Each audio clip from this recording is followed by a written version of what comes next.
गर्मियों के सीज़न की सौगात लसोड़े का अचार।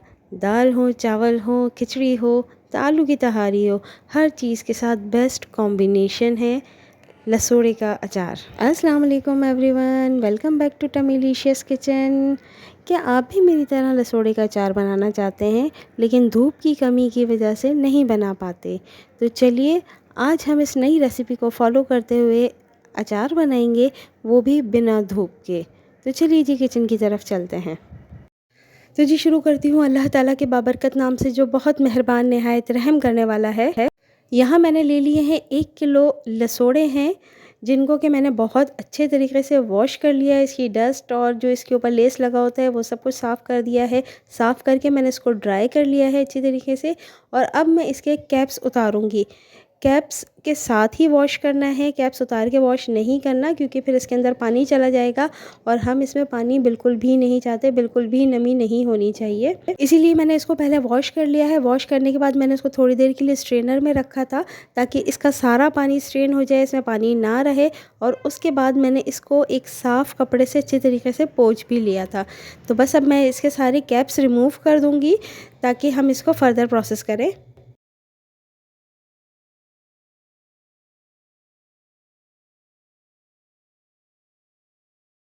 तो अब यहाँ पर मैंने ऑयल ले लिया है। ये मेरे पास 1 किलो लसोड़े थे, तो उसके लिए मैंने 1 पाव से थोड़ा-सा ज़्यादा ऑयल है। ये फिर हम बाद में एडजस्ट भी कर सकते हैं। ये सरसों का तेल मैंने लिया है और इसको गरम कर लिया था। जब ये गरम हो गया है, तो अब ये जो धुले हुए लसोड़े हैं, जो मैंने कैप्स जिनके हटा दिए थे, अब वो मैं इसमें डाल लूँगी और इसमें डाल के इसको मैं पकाऊँगी तकरीबन 5 से 8 मिनट तक, ताकि इसके अंदर कोई नमी ना रहे। नमी वैसे भी नहीं थी इसके अंदर, ताकि ये हल्का सा गल जाए, क्योंकि हमने इसको धूप नहीं दिखानी है। ये स्पेशली हम जैसे लोगों के लिए है, जहाँ पर कि धूप नहीं आती, फ्लैट्स में रहते हैं, तो ये उनके लिए बहुत अच्छी रेसिपी है। तो बस यहाँ पर मैंने सारे लसोड़े डाल दिए हैं और इसको मैं पकाऊंगी और चमचा मुसलसल चलाते रहना है हमने।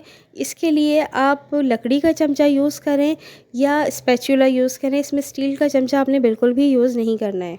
अब ये देख सकते हैं कि थोड़ी देर तक इसको मैंने पकाया है, तो इसने अपना कलर चेंज कर लिया है। तो इस स्टेज पे मैं इसको कुकिंग स्टॉप कर दूंगी, चूल्हा बंद कर दूंगी, इसको चूल्हे से उतार दूंगी, ठंडा होने के लिए रख दूंगी। हमने इसको बिल्कुल कम्प्लीटली ठंडा करना है। तो उसके लिए मैंने इनको ताकि मज़ीद फर्दर कुकिंग ना हो इसमें, तो इसको मैंने ऑयल में से निकाल के अलहदा कर लिया था। तो लसोड़े अलग ठंडे हो रहे थे और ऑयल अलग ठंडा हो रहा था। तो जब तक ये लसोड़े ठंडे हो रहे हैं, ऑयल ठंडा हो रहा है, हम यहाँ उसका मसाला तैयार कर लेते हैं। मसाले के लिए यहाँ पर मैंने लिए हैं 2 टेबलस्पून सौंफ, साथ में 2 ही टेबलस्पून मैंने लिया है मेथी दाना, 1 टेबलस्पून साबित धनिया, साथ में इसके ले रही हूँ मैं ये 2 टेबलस्पून के करीब ही राई दाना, 1 टेबलस्पून सफ़ेद ज़ीरा और 1 टेबलस्पून डालूँगी मैं इसमें कलौंजी। इस सारे मसाले को आप चाहें तो ग्राइंड कर लें, लेकिन मैं प्रेफर करूँगी इसको कूटना, क्योंकि हमने इसको पाउडर नहीं बनाना है। हमने जस्ट ये जो सीड्स हैं सारे, क्योंकि ये सारे सीड्स हैं, हमने इनको तोड़ना है, ताकि इसके अंदर से अरोमा और इसके अंदर का खुशबू जो है वो निकल कर आए। तो बस मैं इस तरीके से इसको हाथ से कूट लूँगी अच्छी तरीके से, ताकि ये दाने टूट जाए, साबित ना रहें। तो ये मेरी वीडियो अगर आपको पसंद आई है और आपने अभी तक मेरा चैनल सब्सक्राइब नहीं किया है, तो प्लीज़ चैनल को सब्सक्राइब करें। वीडियो को लाइक, शेयर और कमेंट करना बिल्कुल भी नहीं भूलिएगा।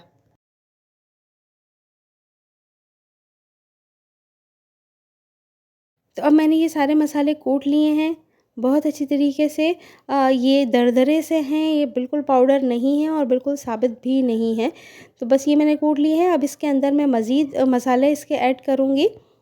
हल्दी इसमें ऐड करूँगी मैं 1 टेबलस्पून, जो कि हमारे अचार को बहुत अच्छा सा कलर देगी। और 1 टेबलस्पून से थोड़ा-सा ज़्यादा मैं इसमें ऐड करूँगी कुटी हुई मिर्चें। आप चाहें तो इसको हाफ़ टेबलस्पून कुटी हुई मिर्चें और हाफ़ टेबलस्पून पिसी हुई मिर्चें भी डाल सकते हैं। और हाफ़ टेबलस्पून मैं इसमें ऐड करूँगी नमक। आप चाहें तो नमक थोड़ा-सा ज़्यादा भी कर सकते हैं, थोड़ा-सा ज़्यादा, क्योंकि नमक जो है वो हमारे अचार को ख़राब होने से बचाता है। तो बस इन सारे मसालों को डाल के मैं बहुत अच्छा सा इसको मिक्स दे दूँगी। बहुत अच्छे तरीके से मसाला तैयार हो जाएगा। तो ये हमारा है बेसिक अचार का मसाला। अब जी इतनी देर में ये हमारे लसोड़े ठंडे हो चुके हैं। आप इसको देख सकते हैं कि इसके ऊपर रिंकल्स आना शुरू हो गए हैं, ये सिकुड़ना शुरू हो गए। इसकी वजह ये है क्योंकि जब हमने इसको पकाया था तो इसमें से बहुत सारा इसकी जो लेस था वो निकला था, इसके अंदर का जो पानी था वो ड्राई हुआ है, तो इस वजह से ये सिकुड़ गए हैं। लेकिन जब हम इसको ऑयल में डालेंगे तो ये ऑयल एब्ज़ॉर्ब करेंगे तो ये दोबारा से वैसे ही हो जाएंगे। तो बस ये मैंने इसको इस बाउल में डाल लिया है, काफ़ी गल गए हैं। अब मैं इसमें ऐड करूँगी जो हमने पाउडर मसाला जो प्रिपेयर किया था, ड्राई मसाला, मैं इसमें वो ड्राई मसाला सारा ऐड कर दूँगी। सारा मसाला ऐड करने के बाद इसको मैं स्पैचुला की हेल्प से बहुत अच्छे तरीके से मिक्स करूँगी। ये बात मैं आपको दोबारा बता दूँ कि इसके अंदर स्टील का चम्मच नहीं डालना है। इसके अंदर आपने या तो वुडन स्पून यूज़ करना है या फिर आपने प्लास्टिक का चमचा यूज़ करना है, या स्पैचुला आप यूज़ कर सकते हैं। स्टील का चमचा यूज़ नहीं कीजिएगा। बस इसको डाल के मैंने स्पैचुला से बहुत अच्छे तरीके से मिक्स कर दिया है, लेकिन एहतियात भी करनी है क्योंकि लसोड़े हमारे काफ़ी हद तक सॉफ्ट हो चुके हैं, तो वो टूट जाएंगे अगर हम इसको बहुत ज़्यादा हिलाएंगे जुलाएंगे और बहुत ज़ोर से मिक्स करेंगे तो। मसाला ऐड करने के बाद वो जो हमारे पास तेल था वो भी ठंडा हो चुका था, तो मैंने वो तेल भी इसके अंदर ऐड कर दिया है।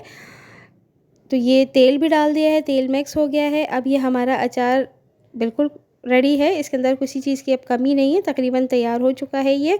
अब हम इसको किसी बरनी या जार में ट्रांसफ़र कर देंगे, लेकिन प्रेफ़रेबली ऐसा हो कि अगर आपके पास कांच की बरनी हो तो वो ज़्यादा अच्छा है। आप इसको प्लास्टिक के उसमें भी रख सकते हैं, लेकिन कांच की या जो चीनी का मर्तबान हुआ करता था वो ज़्यादा अच्छा रहेगा। मेरे पास इस साइज़ का जार नहीं था तो इसको मैंने प्लास्टिक के ही जार में कर दिया है क्योंकि मुझे धूप इसको दिखानी नहीं है। इसको बस अब हमने रखना है, स्टोर ही करना है। तो बस ये मैं इसके अंदर ऐड कर दूँगी सारा का सारा। बहुत सारे शेफ़्स आपको कहेंगे कि भई अब ये तैयार है आपका अचार, लेकिन ये अभी तैयार नहीं है। इसलिए क्योंकि अभी हमने इसमें डाला है। लसोड़ों में अभी भी अगर आप नोटिस करेंगे तो थोड़ा-सा लेस है, तो ये लेस हमें ख़त्म करना है। प्लस ये जो हमने इसमें मसाले डाले हैं, ये मसाले अभी तेल पिएँगे और ये फूलेंगे और अपना टेस्ट जो है वो तेल में और लसोड़ों में देंगे, तो वो जब सारी चीज़ें मिक्स अप हो जाएँगी फिर ये तकरीबन 2 से 3 दिन के बाद ये आपका अचार तैयार हो जाएगा। सारा अचार बरनी में ट्रांसफ़र करने के बाद यहाँ पर मैं ऐड करूँगी क्वार्टर कप के करीब सिरका। वाइट विनेगर मैं यूज़ कर रही हूँ जो कि हमारे अचार के लिए प्रिजर्वेटिव का भी काम करेगा, प्लस ये खटास जो है ये पहुँचाएगा, तो इससे लसूणों का जो लेस है वो ख़त्म हो जाएगा। तो यहाँ हमारा अचार जो है वो तैयार है। आई होप कि आपको रेसिपी पसंद आई होगी। इजाज़त चाहती हूँ। अल्लाह हाफ़िज़।